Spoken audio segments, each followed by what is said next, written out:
होइए महादेव, प्रकट होइए। आपने मेरे जीवन को एक जीती जागती चिता बना डाला है। ये माता अपने पुत्रों का हंसता हुआ मुख नहीं देख पाई, मुख नहीं देख पाई, परंतु उनकी चिताओं की अग्नि को अनुभव किया है महादेव। या तो आप अपने उत्तर से मेरे मन को शीतलता दीजिए, अन्यथा मुझे जीते जागते जल जाने दीजिए।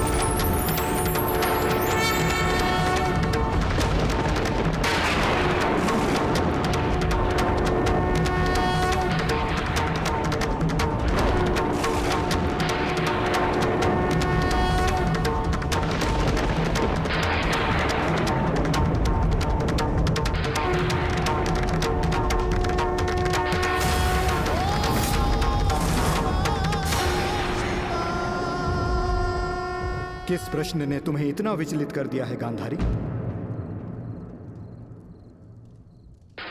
अन्याय ने मुझे विचलित किया है महादेव। वो अन्याय जो आपने मेरे साथ किया। मेरे 100 पुत्रों के वरदान को 100 पुत्रों के नाश के अभिशाप में बदल दिया है उन पांडवों ने। बोलिए महादेव, बोलिए, ये कैसी नीति है आपकी? ये तो नियति है गांधारी। हर एक के जन्म के साथ उसकी मृत्यु निर्धारित होती है। उसे लेके मनुष्य विचलित हो सकता है, परंतु ना ही ये अन्याय है और ना ही प्रतिशोध का कारण।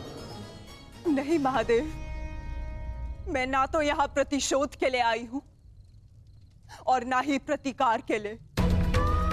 ये एक माता है जो आपके समक्ष खड़ी है, जिसके 99 पुत्रों का निर्दयता से वध कर दिया गया है। उसे केवल एक पुत्र की सुरक्षा चाहिए। मुझे दुर्योधन की मृत्यु नहीं देखनी है। आपका वरदान झूठा नहीं होना चाहिए महादेव। जिसे आपने 100 पुत्र होने का वरदान दिया, वो निसंतान नहीं मरनी चाहिए महादेव। जो हानि मेरी कोख को अब तक हुई है, उसे मैं सह लूंगी, किंतु मेरा अंतिम शेष पुत्र दुर्योधन, मैं आपसे उसकी सुरक्षा मांगती हूँ महादेव। मेरे पुत्र की रक्षा कीजिए महादेव। उसे भीम के प्रहार से बचा लीजिए। पांडवों को अस्त्र देने वाले महादेव, यदि आज मेरे पुत्र को ढाल नहीं देंगे, तो मैं स्वयं आज अपने प्राण उसके लिए समर्पित कर दूंगी।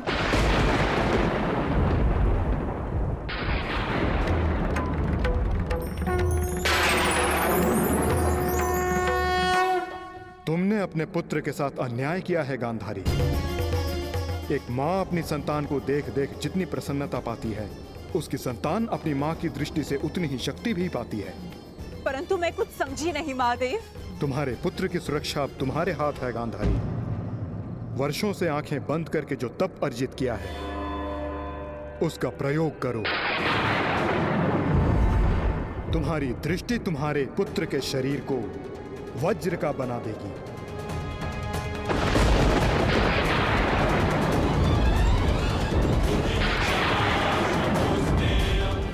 वो वज्र जिसे किसी का प्रहार नहीं तोड़ पाएगा।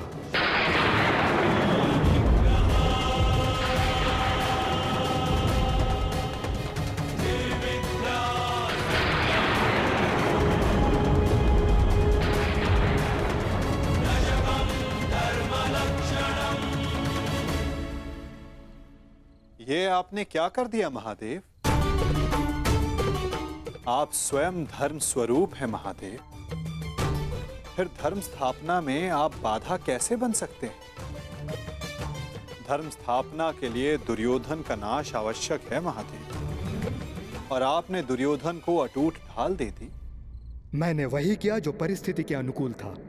परंतु नियति के लिए तो प्रतिकूल था ना भोलेनाथ। मेरा परम भक्त यदि मुझसे कुछ मांगता है तो मैं उसे मना नहीं कर सकता माधव। ये तो आप जानते हैं। मानता हूं इसके कारण बार बार आपके समक्ष समस्याएं उत्पन्न होती हैं, परंतु मुझे विश्वास है कि हर बार की भांति इस बार भी नारायण इस समस्या का हल निकाल ही लेंगे। मैं अपनी व्यवस्था से बंधा था, परंतु आप अपना कार्य पूर्ण करने के लिए स्वतंत्र हैं।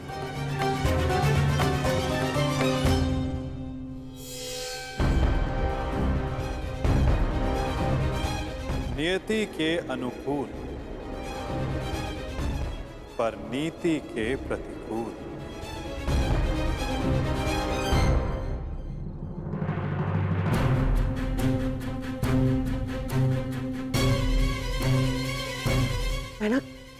बहना क्या हुआ? महादेव ने दर्शन दिए? बहना बता। गांधारी।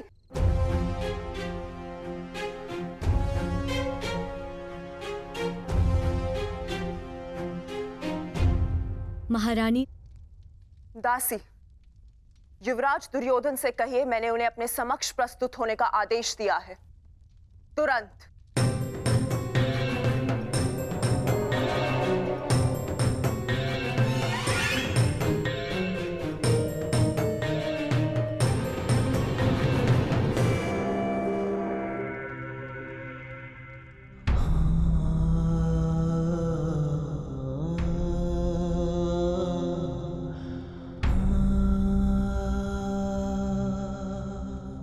तुम्हारी मृत्यु का प्रतिकार मैं एक एक से लूंगा मित्र, और पांडवों को छोड़ूंगा नहीं। उन्हें तुम्हारे साथ किए गए अन्याय का प्रतिकार चुकाना होगा मित्र।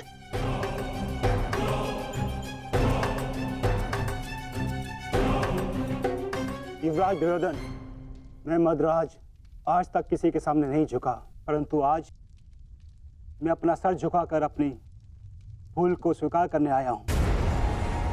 मद्राज, चक्र निकालने में मेरी सहायता कीजिए। तुम भूल रहे हो अंगराज, तुम सूत पुत्र हो, तुम स्वयं अपने रथ का चक्र निकालो। मद्राज, मुझे मेरा विजय धनुष दीजिए। नहीं अंगराज, मैं तुम्हारी आज्ञा का पालन नहीं करूंगा।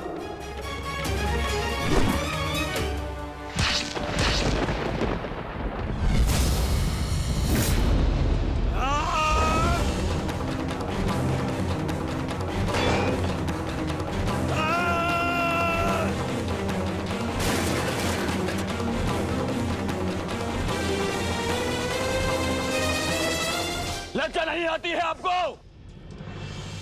जिस कर्म को करने के पश्चात मृत्यु मांगनी चाहिए, उसके लिए क्षमा मांग रहे हैं आप। ऐसे कर्म को करने के पश्चात आपका अब साहस कैसे हुआ मुझसे क्षमा मांगने के लिए? चक्र रथ को निकालने में सहायता की होती, विकर्ण को उसका विजय धनुष दे दिया होता, तो आज एक धनुर्धारी मरता, परंतु वो कर्ण नहीं अर्जुन होता। आपने अपनी व्यक्तिगत शत्रुता मिटाने के लिए एक योद्धा के कर्तव्य से विश्वासघात किया।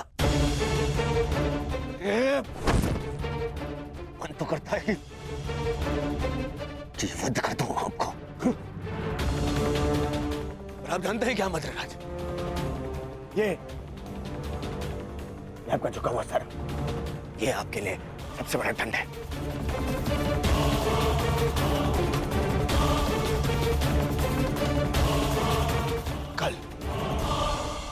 कल प्रातः काल सूर्योदय से पूर्व आप युद्ध भूमि से अस्त हो जाएंगे। मैं आपका मुख नहीं देखना चाहता।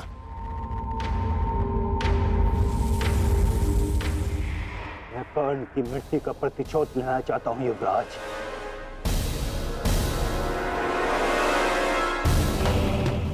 आप लेंगे प्रतिशोध? मैं लूंगा प्रतिशोध, और उसके लिए मुझे आपकी आवश्यकता नहीं है। प्रतिशोध लेंगे। किंतु मुझे पश्चाताप के अवसर की आवश्यकता है युवराज। मैं आपको निराश नहीं होने दूंगा। महारथी कर्ण का सारथी बनकर जो मैं नहीं कर सका वो मैं अब करूंगा, अपने कर्तव्य का पालन। युवराज की जय हो। महारानी ने आपको इसी समय अपने कक्ष में प्रस्तुत होने का आदेश दिया है।